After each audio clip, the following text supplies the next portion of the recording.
So you want to leave your 9 to 5 and start a business. That's wonderful. Okay, so how do we do that? Well, gradually is the answer. Always best to, while you're working a 9 to 5, you can be planning how you're starting your business while you're still in the 9 to 5 so that you have an income.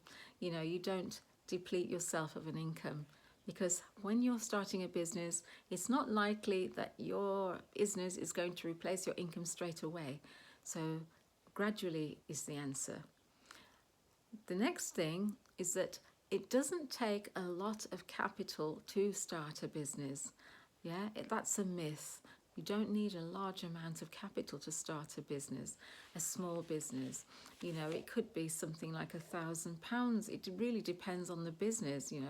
If it's a sandwich making business, there's not going to be a lot of startup costs with something like that. If it's something like massage therapy, again, it's not going to be terribly expensive to start up a business like that. It might already have a lot of the equipment depending on the skills that you have already. So if you're a photographer, you may already have some of the gear already to start the business. So, again, that would not be very much. So, yeah, it doesn't take a lot to start a business, not a lot of money at all. It doesn't have to.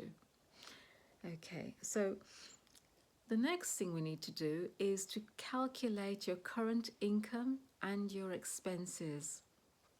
So look at the income you're getting from your current work, your current employment, and look at all the expenses that you have. List down all the expenses, and then list, everything that you can think of that you need, in terms of expenditure. Then look at the savings that you would like to save, and that's very important so that you have an idea of the type of income you'd be looking at when you start your business. Okay, so that's very important to just make a list of the income and expenses, basically. Okay, next one is to decide the type of business that you'd like. Okay, so I'm assuming that we're not going for a mega corporation just at the moment. I have no experience in doing that, but I do have a small business, and there are, at least two types of business that we can look at. One is the service-centered business, service-based business, and the other one is a passive income business.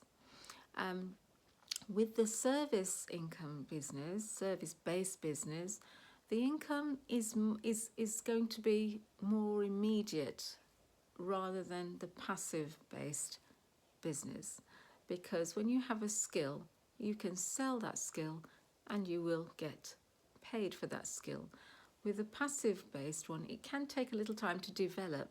So even though in the long run you could earn quite a lot from the passive income, but it's best to develop this I would say in a service-based industry first, service-based business first, so that you can, replace the income a little bit quicker than you would in a royalty-based income, because it takes a while for the royalty-based income or the passive income to come through, usually. Okay, so that's why I think it would be good to look at a service-based industry. So in terms of a service-based industry, you need to look at what skills you have or what skills you need to develop. You may already be a photographer, videographer, massage therapist, good at cooking. There are sewing. There are so many different services and skills that you may already have that you could look at and think, how could I, make a business out of that? So have a good look. I always say list things down, list your skills. Do you play an instrument? There are so many things you could be doing. Are you good at technology? There are many people that would need help building websites. There are many people that would, need a photographer for a wedding or whatever event. So there are lots of skills that you may have already. And if you don't have certain skills, like me, you could embark on a course to develop a skill that you're interested in.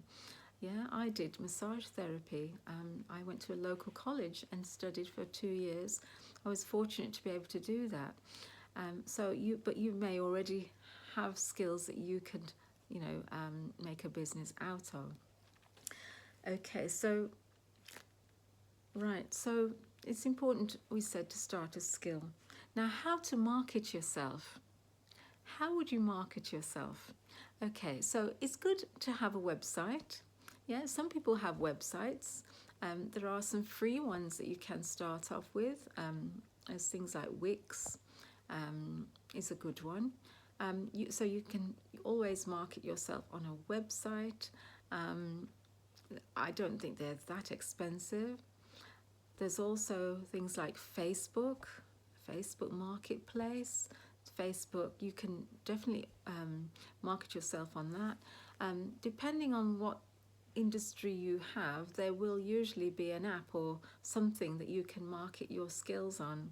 For me, personally, in beauty massage, things like Fresher is an app that I use, and that is very good for getting clients. There's also Google, of course.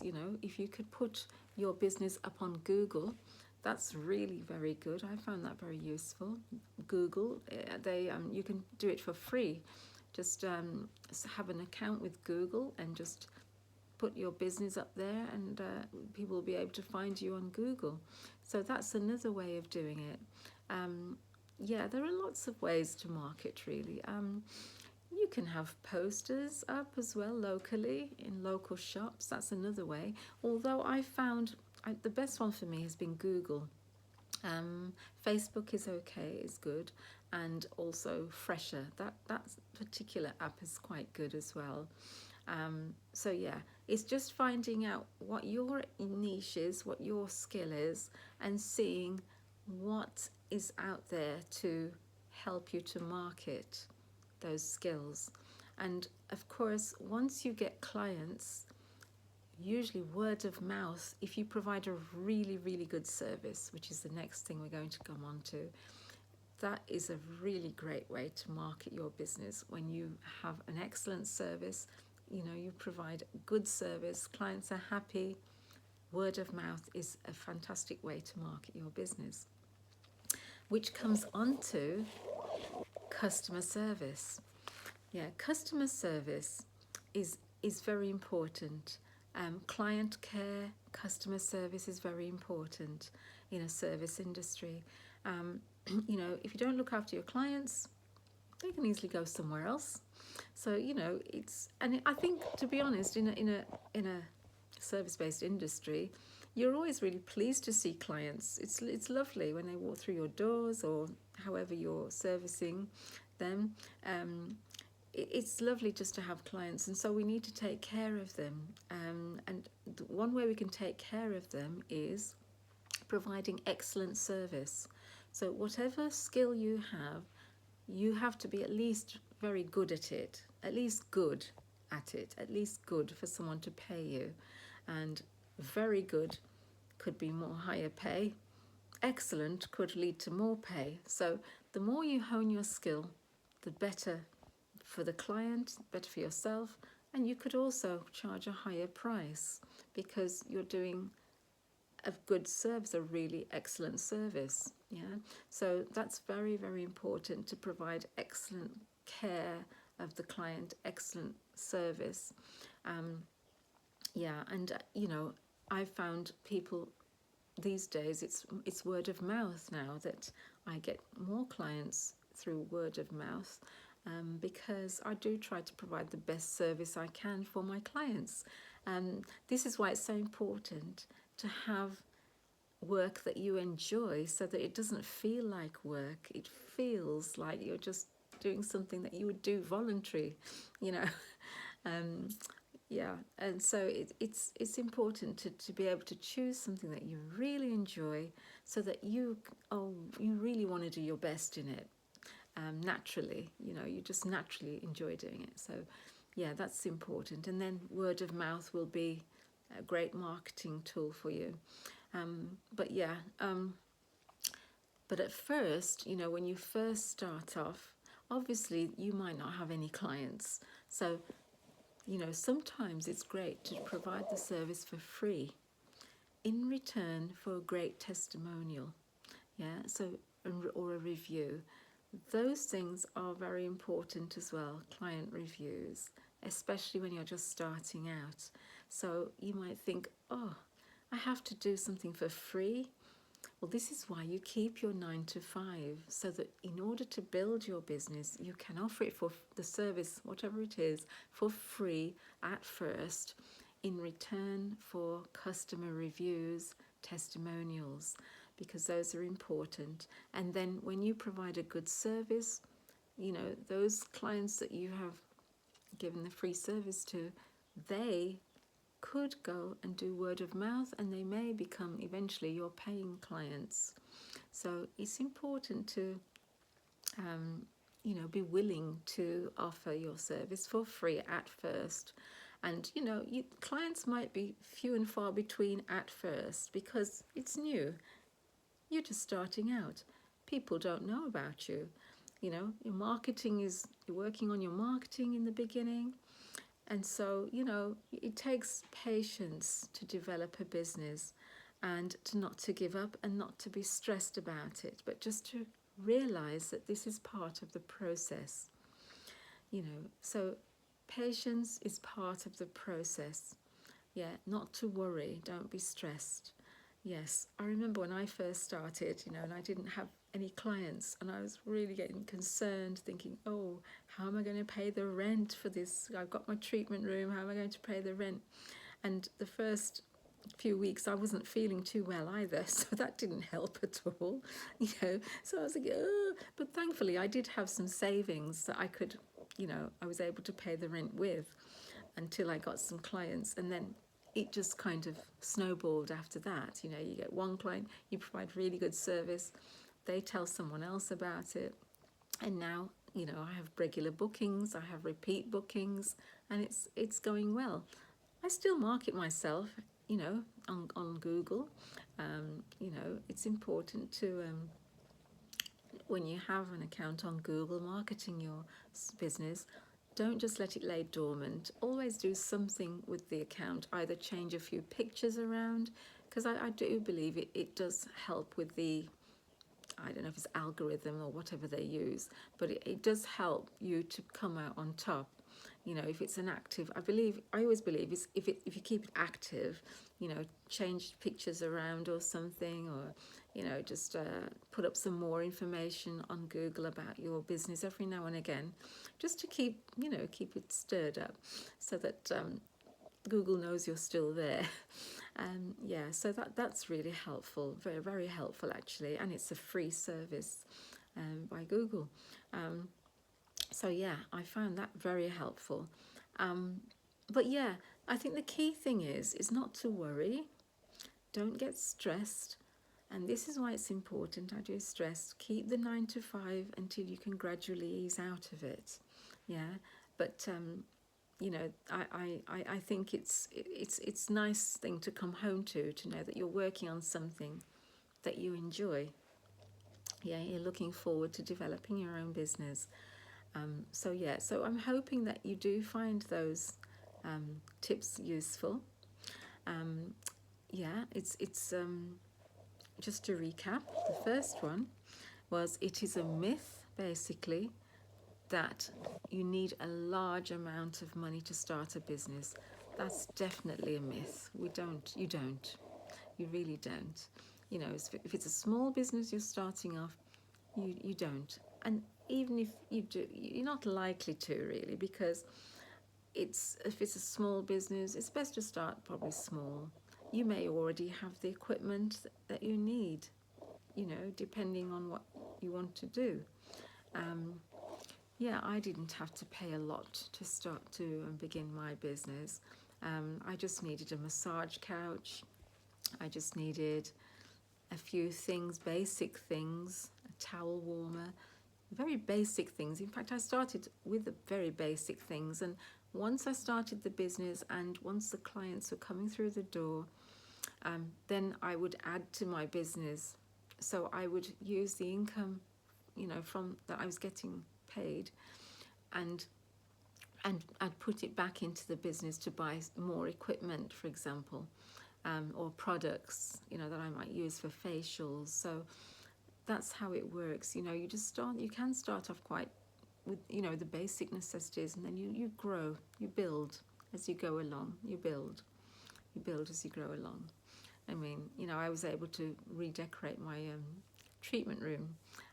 Just all I did was painted the walls to a colour that I liked, like a light grey, because I kind of like light grey. So yeah, but I did that once I was getting an income, and I thought, it's not a big deal for me to buy some paint and just paint the walls now, whereas at first it may have been, So yeah, always wait until you get some income, and then you can grow, buy more equipment, whatever things you need. Okay, but yeah, and the next thing that we looked at was to remember to calculate your income in your current 9 to 5. Calculate that, calculate your expenses, income and expenses, and to make sure that you have some for savings, and then you can see how much you need to aim for in your new business. Yeah, and you can gradually work towards that once you get your business up and running, once you've decided what skill you need. Yeah, so we looked at the service-based business, which is probably the easiest one to start in a way, because you're likely to get an income more quickly than a passive income business, because a passive income business takes time to develop, even though a passive income business could eventually exceed your current income, but it takes a little bit longer to develop that. So that's why I suggest start with a service-based business, because you're likely to get an income more quickly. And then once your service-based business is growing, and you're established with that, then you can look at the passive income and then see what you can do to develop in that area. But for now, I would recommend just starting with a service-based business, whether it's photography, videography, sandwich making, cooking, cleaning. That's another very good one. Massage therapy, beauty therapy. There's so many things, areas in technology that you can do. So you just look at your skills and see what you can do. And okay, and then after that, you market yourself. You can market yourself on Facebook, market yourself on Google. If you look up Body Care by Drea, my business is there. Small business, it's there. And I just have a few pictures of my treatment room, and my number is there. So yeah, that's one good way to do it. And I also have Fresher, the app, which is a great app for beauty and massage. There may be apps for you, the business that you are interested in. So have a good look and ask around. Search on Google for for platforms that will market the skills that you have. And also a website is a good idea as well. So you can build websites, or Wix is a good one. You could, if you don't know how to do a website, I think Wix and a few others, you can do a free website. So you can certainly practice, building a website, even if you're not really going to use it, just to practice is quite a useful skill.